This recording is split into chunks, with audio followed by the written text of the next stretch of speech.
సుమన్ టీవీలో మీ business promotions కోసం ఈ కింది నెంబర్ను సంప్రదించగలరు.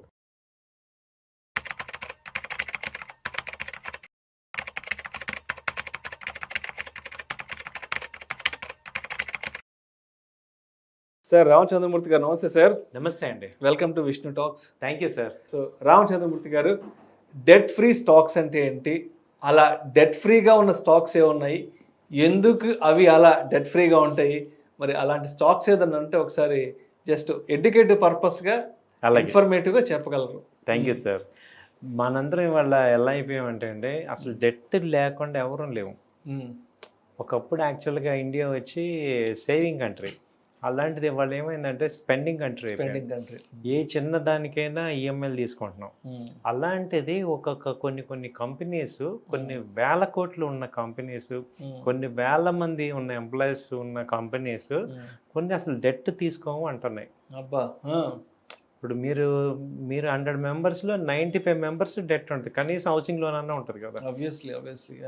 అలాంటిది ఒక కంపెనీ రన్ చేయాలంటే బ్యాంక్స్ వాళ్ళకి తక్కువ ఇంట్రెస్ట్కి ఇద్దామని చూసినా కొన్ని కంపెనీస్ ఏంటంటే డెట్ని తీసుకోవు.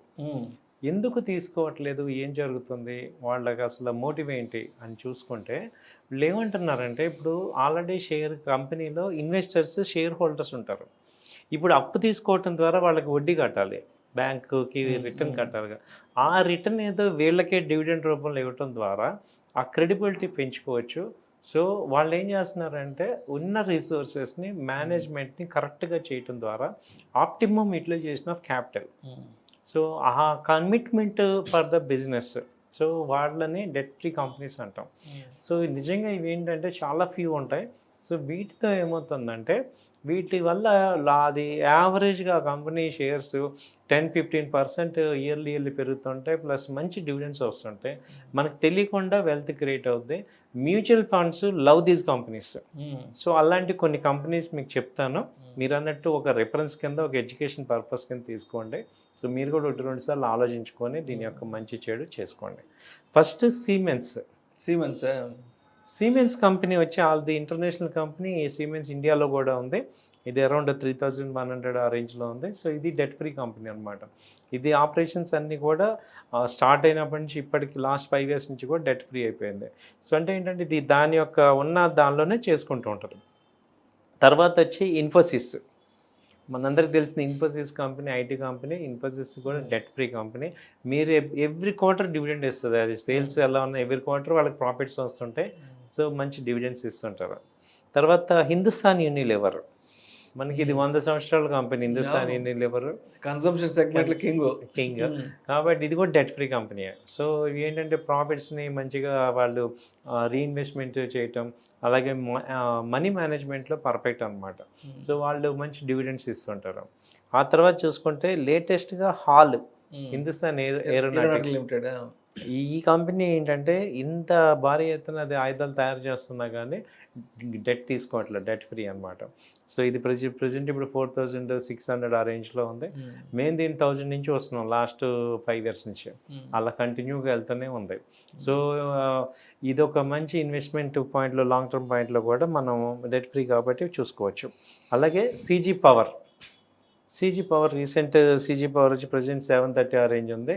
ఇది కూడా debt free company CG power. ఆ తర్వాత వచ్చి మేజర్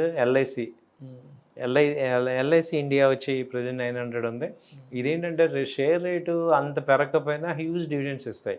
సో ఇది అసలు ఎదురు అప్పులు ఇచ్చే కంపెనీ తప్ప ఇది డెట్ ఫ్రీ అనమాట కంప్లీట్గా. తర్వాత ABB వచ్చి ప్రజెంట్ 5200 అలా ఉంది. సో ఇది కూడా డెట్ ఫ్రీ కంపెనీస్. ఇంకా చాలా ఉన్నాయి, నేను ఒక 7 కంపెనీస్ మీకు రిఫరెన్స్ కోసం చెప్తున్నాను. సో మీరు అన్నట్టు ఇప్పుడు ఎందుకు ఇలా ఉంటున్నాయి, వాటి వల్ల ఇప్పుడు బ్యాంక్స్ ఇవ్వటం వల్ల లోన్ తీసుకోవచ్చు కదా. అలాగే డెట్ తీసుకుంటే అడ్వాంటేజ్ ఏంటి, తీసుకోపోతే అడ్వాంటేజ్ ఏంటి అనేది కూడా అసలు మనం డిస్కస్ చేసుకుంటే, ఇప్పుడు డెట్ తీసుకోవటం వల్ల అడ్వాంటేజ్ ఒకటి ఏంటంటే బిజినెస్ ఎక్స్పాన్షన్ చేసుకోవచ్చు, వేరే నెక్స్ట్ లెవెల్లో బిజినెస్ ఎక్స్పాండ్ చేసుకోవచ్చు. ఇప్పుడు ఎక్కువ మంది డెట్ ఎందుకు తీసుకోవట్లేదు అంటే, వాళ్ళకి ఆ బిజినెస్లో మ్యాక్సిమం ఎక్స్పాన్షన్ వచ్చేసింది, ఇంకా చేయాల్సిన ఎక్స్పెరిమెంట్స్ అన్నీ అయిపోయినాయి. సో ఉన్నది సస్టైన్ అవటం, ఇప్పుడు కొత్త వెంచర్స్కి వెళ్ళకుండా ఉన్నదాన్ని మెయింటైన్ చేద్దాము అన్నప్పుడు ఇంక వాళ్ళు డెట్ చేయరు. ఇప్పుడు హిందుస్థాన్ ఉంది, భారతదేశంలో మూల మూలకి వెళ్ళిపోయింది. ఇంకా వాళ్ళు ఇంకెక్కడికి వెళ్తారు? అలాగే కొత్త ప్రోడక్ట్ కన్సిస్టెంట్ ప్రాఫిట్స్ వస్తూనే ఉంటాయి. సో కొత్త R&D ఎక్స్పెరిమెంట్ చేసుకోవడానికి కావాల్సిన సపోర్ట్ వచ్చింది. కాబట్టి వాళ్ళకి ఏంటంటే ఇంకా డెట్ అవసరం లేదు అనే పాయింట్కి వచ్చేసారు, సాచురేషన్. Right sir. సో అలాగే LIC ఉంది, LIC ఇట్స్ ఇండియాలో నెంబర్ వన్. సో వాళ్ళు ఇంకా వాళ్ళు ఎదురిస్తారు కానీ వాళ్ళు తీసుకోవాల్సిన అవసరం లేదు. సో అలా మనకి బిజినెస్లో సాచురేషన్ స్టేజ్కి వచ్చాక డెట్ ఫ్రీకి వచ్చేస్తాం. అలాగే రిలయన్స్ కూడా ఇప్పుడు డెట్ ఫ్రీకి వచ్చేస్తుంది. సో అందుకని వాళ్ళు మ్యాక్సిమం సాచురేషన్కి వెళ్ళిపోయారు, ఇక ఎక్స్పాన్షన్కి లేదు. సో న్యూ కంపెనీస్కి ఏమవుతాయంటే గ్రోయింగ్ కంపెనీస్కి ఆ గ్రోత్ ఉన్న వాటికి డెట్ కావాలి, గ్రో అవ్వాలి. కాబట్టి ఆల్రెడీ ఎస్టాబ్లిష్డ్ కంపెనీస్ అన్నీ కూడా, ఇన్ఫోసిస్ ఉంది ఆల్రెడీ అంతా ఎస్టాబ్లిష్ అయిపోయింది వాళ్ళు 20 years నుంచి. సో మ్యాక్సిమం అన్ని కంట్రీస్లో వెళ్ళిపోయారు పొటెన్షియల్ ఉన్న కంపెనీస్లో. సో ఇంక ఇప్పుడు ఏంటి ఆర్టిఫిషియల్ క్లౌడ్ ఇటు మార్చుకోవటమే కానీ.